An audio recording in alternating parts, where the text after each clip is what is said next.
Good afternoon, કેમ છો તમે? બધા મજામાં હશો, આઈ હોપ. જય શ્રી કૃષ્ણ તમને બધાને દિયાબા તરફથી. અને ગાઈઝ અત્યારે પાછા દિયાબા બહુ દિવસ પછી પાછો વિડીયો બનાવે છે. અને ગાઈઝ તમે એ બાજુમાં જુઓ તો મારી બાજુમાં છે આ દિત્યા છે. જ્યારે અમે કલ્હારમાં રહેતા હતા તો ત્યાં આવી જ દિત્યા જેવી જ આદ્યા હતી. આદ્યા રીસુની જોડે રમતી હતી. રીસુની જોડે બહુ એની ખાસ બોન્ડિંગ હતી આદ્યા રીસુની. અને આ છે દિત્યા. અને ગાઈઝ અત્યારે છે હેલો ગાઈઝ, ગુડ મોર્નિંગ, જય શ્રી કૃષ્ણ, જય માતાજી દિનામાં તરફથી. તો ગાઈઝ અત્યારે છે ને સવારના 7:01 થઈ છે અને બસ હું સાનિધ્યને અહીંયા ગેટ આગળ મૂકીને આવી છું. અને ગાઈઝ અત્યારે છે ને અમે રેન્ટેડ હોમ પર છીએ, મતલબ રેન્ટ હાઉસમાં અમે રહેવા આવી ગયા છીએ. અને બસ આ સોસાયટી જે છે ને એ શ્રીરામ વંદન આ સોસાયટીનું નામ છે. અને બસ અમે આ સોસાયટીમાં એક અઠવાડિયાથી રહેવા આવી ગયા છે, લાસ્ટ મંડેથી. અને ગાઈઝ અત્યારે છે ને બહુ ઠંડી લાગે છે. અને હું તમને સોસાયટીનું લોકેશન બતાવીશ. તો ગાઈઝ તમે જોઈ શકો છો, આ છે સોસાયટીનું લોકેશન. એમાં કલ્હાર જેવું જ છે, કલ્હારમાં પણ આવું જ હતું એ રીતનું જ છે ગાઈઝ, તમે જુઓ. અને અહીંયા સવારમાં કચરાની ગાડી આવી ગઈ છે.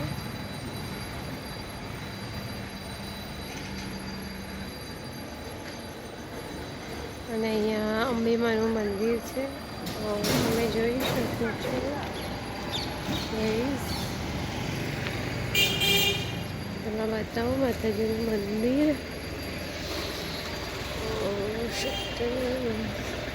ઠંડી લાગી રહી છે. અહીંયા તો બહુ બધું ચાલવાનું છે. અહીંયાથી જે વચ્ચેથી ગયો અહીંયા તો આ ગાર્ડન છે ગાઈઝ. ગાઈઝ આ ગાર્ડન છે આ સોસાયટીનું.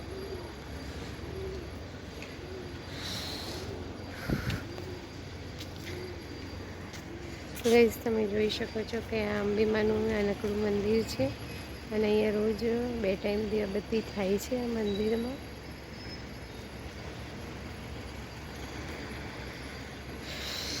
બસ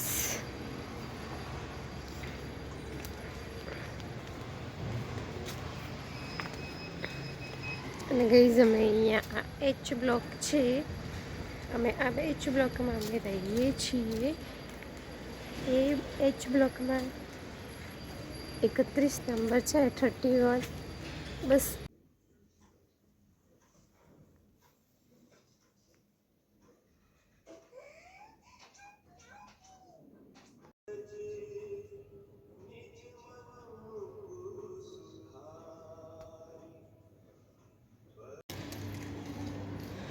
તો ગાઈઝ અહીંયા હું અત્યારે છત પર આવી છું. આ ગઈકાલના કપડાં મારા સુકાય છે. એક આ તાર છે અને એક આ બાજુ આ બંને તાર ગાઈઝ આવી કપડાં મારા જ છે. અને બસ આ બધા કપડાં લઈ લઈશ. અને ગાઈઝ તમે અહીંયાનું લોકેશન જોઈ શકો છો, સવારનું મોર્નિંગ વાઇબ આ રીતનું છે. અહીંયા શ્રીરામ મંદિરનું ધાબું, બાજુમાં છે દિવ્ય જીવન સિટી. તો ગાઈઝ પહેલાં તો કપડાં લઈ લઈએ આપણે, સુકાય છે. ગઈકાલે સાંજે સૂકવી ગઈ હતી.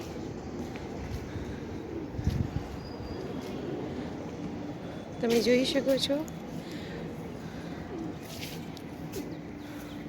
આ બધા કપડાં લઈને પછી વારી દઈશ. અને સામેની સાઈડમાં આ જે ગ્રીન શેડની બાજુમાં છે ને એ કેસર ઓર્કિડ છે.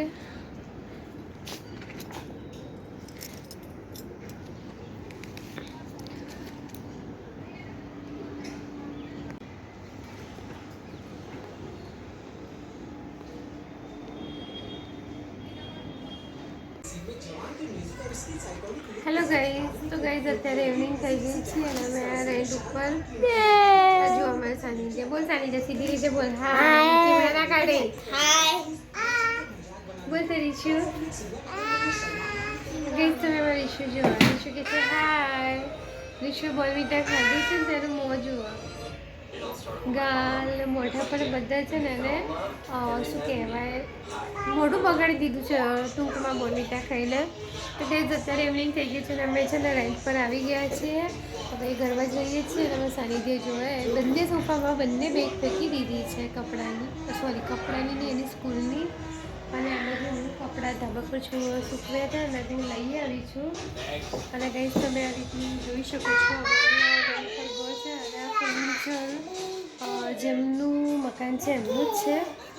બસ આ બાજુ પેલું કિચન છે સામેની સાઈડમાં, આ બાજુ પેલું બાથરૂમ ને ટોયલેટ ને એ છે અને કિચન સામે છે ને આ છે ને બેડરૂમ છે. તો ગઈશ હું તમને હવે નેક્સ્ટ વિડીયોમાં તમને એની ઘરની હોમ ટૂર કરાવીશ તમને. અને કંઈ અત્યારે જમવામાં બનાવી છે અમે કંઈ નહીં બનાવ્યું, બસ હું થાકી ગઈ છું કામ કરી. તો ગઈ અત્યારે ખાલી વઘારેલી ખીચડી અને ભાખરી જ બનાવી છે અને હું છોડવાને રીસોડા ખાઈ લઈશું. ખાઈને પછી વાસણ ઘસીશ, પછી સાનિધ્યને ભણાવવું છે મારે, થોડું ઘણું શીખવાડવું છે, બેસાડી એને શીખવાડવું. તો કંઈ અમારે તો છે ને સાનિધ્ય ભણતું જ નહીં, શું કરું મને એ જ ખબર નહીં પડતી આવે. તો ચલો ગઈ અત્યારે મેં તમને બતાવીશ ખીચડી વઘારેલી. તો ગઈ તમે જુઓ આ વઘારેલી ખીચડી છે, ભાખરી છે, ત્યાં તપેલીમાં દૂધ છે, લસણની ચટણી છે, બસ આટલું છે. એ લસણની ચટણી અને દૂધ ત્યાં પ્લેટફોર્મ પર છે અને અત્યારે ખાલી અહીંયા હું આ ખીચડી અને ભાખરી જ લાવી છું. હવે ખાઈ લઈએ ગાઈઝ. ચલો તમે પણ અમારી સાથે જમવા માટે. તો ગાઈઝ પછી મળીએ આપણે.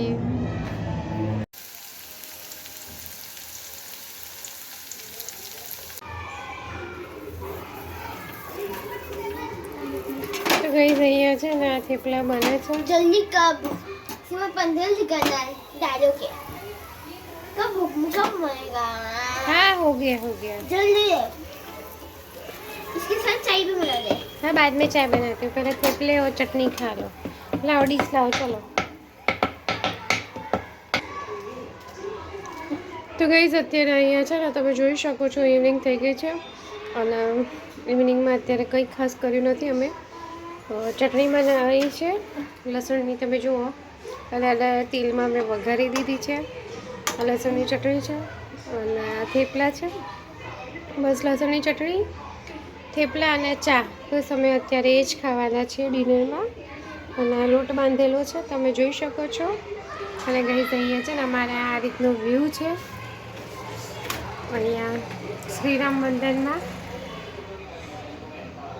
તમે જુઓ અત્યારે. અને ગાઈઝ અમારી ચોકડી છે જે વોશ એરિયા છે ને, અહીંયાથી પણ શું કહેવાય ગાર્ડન દેખાય છે અહીંયા. પણ ગાઈઝ અત્યારે અંધારું છે એટલે બરાબર નહીં દેખાતું, હું કાલે તમને બતાવીશ. Hello guys, good morning. આજે નેક્સ્ટ ડે મોર્નિંગ છે અને બસ આઈ હોપ તમે બધા મજામાં હશો. અને તમને બધાને પહેલાં તો જય શ્રી કૃષ્ણ, જય માતાજી. તો ગાઈઝ અત્યારે છે ને સવારમાં હું બનાવવાની છું ગાજરનો હલવો. અત્યારે તો હું વાગ્યા છે અને ગાઈઝ આ ઘી મેં અહીંયા ગરમ કરવા મૂક્યું છે અને તમે જોઈ શકો છો આ ગાજર છે 250 ગાજર છે અને મેં આ રીતે છીણી લીધા છે. નાની પેલી હોય ને છીણવાની છીણી, એનાથી આદુ છીણવાની એનાથી મેં આ છીણી લીધા છે. અને ગાઈઝ આજે છે ને આપણે એક નવા જ પ્રકારનો આ હલવો બનાવવાના છે. મતલબ બધા શું કહેવાય તો હું કહે ને આપણે કઢાઈમાં બનાવતા હોય, પણ આજે હું કુકરમાં બનાવવાની છું. તો ગાઈઝ હવે આ ઘી ગરમ થઈ ગયું છે તો પહેલાં તો આપણે છે ને ઘીની અંદર આ શું કહેવાય ગાજરનો હલવો નાખી દઈશું, મતલબ છીણેલા ગાજર, હલવો તો જો બાકી છે બનાવવાનું. તો ગાઈઝ તમે જોઈ શકો છો.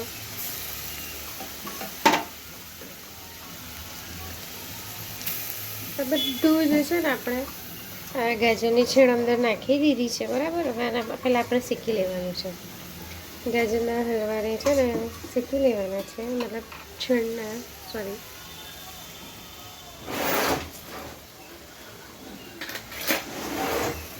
હવે આપું હું સાહેબ બાજુમાં સાહેબ આવ્યા છે મારા, એમને ચા પીવી છે. તો કઈ જાત શેકાય ને ત્યાં સુધી આપણે આને રાહ જોવાની છે. हमारा सानिध्य की फरमाइश है कि मम्मी मुझे गाजर का हलवा ही खाना है, बहुत टाइम से खाया नहीं. तो गई थी क्यारे पहला तो गाजरનો હલવો ખાતો નથી, પણ ખાતો જ નથી, પણ એને એકવાર ટેસ્ટ કર્યો ક્યાંક લગ્નમાં કહેતો ને ત્યાં, તો ત્યારથી એને ભાવે છે. તો મને કહેતો તો મમ્મી ગાજરનો હલવો બનાય, ગાજરનો હલવો બનાય. તો કઈ આજે ફાઇનલી હું બનાવું છું, એના માટે જ છે સ્પેશિયલ. તો હવે એને છે ને પરફેક્ટ રીતે આપણે પહેલાં શેકાવા દઈશું.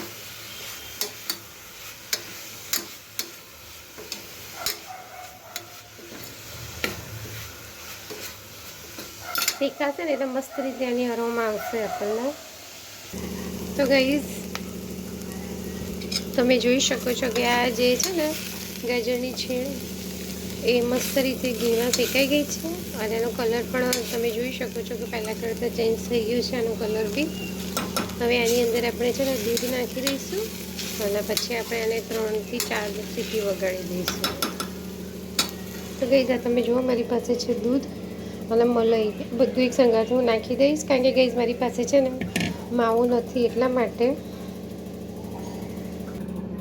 તો ગાઈઝ તમે જુઓ હવે આમાં છે ને દૂધ અને મલાઈ બધું એક કરી દીધું છે, મતલબ મેં નાખી દીધું છે. હવે આને છે ને આપણે કુકરની સીટીઓ વગાડી દઈશું, મિનિમમ 3 થી 4, વધારે નહીં.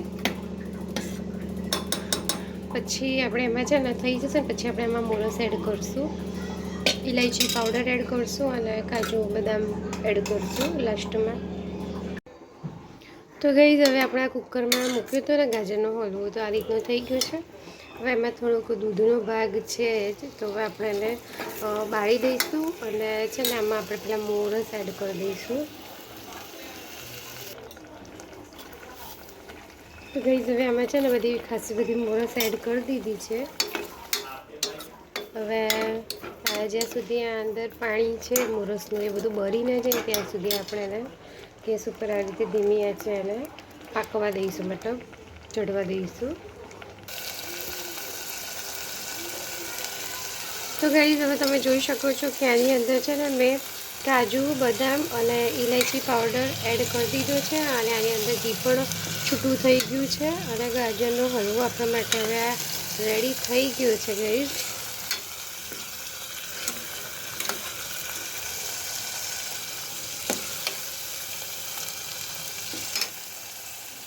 તો ગાઈઝ હવે રેડી થઈ ગયું છે. તો ગાઈઝ આપણો આ હલવો રેડી છે, પણ ગાઈઝ મેં હલવો છે ને રકાબીને કાઢ્યો ને એટલે થોડું વધારે પડતો સ્પ્રેડ થઈ ગયો છે, આખી રકાબી ભરાઈ ગઈ છે, તમે જોઈ શકો છો. તો ગાઈઝ હવે છે ને ભગવાનને ધરાઈશું પહેલાં તો.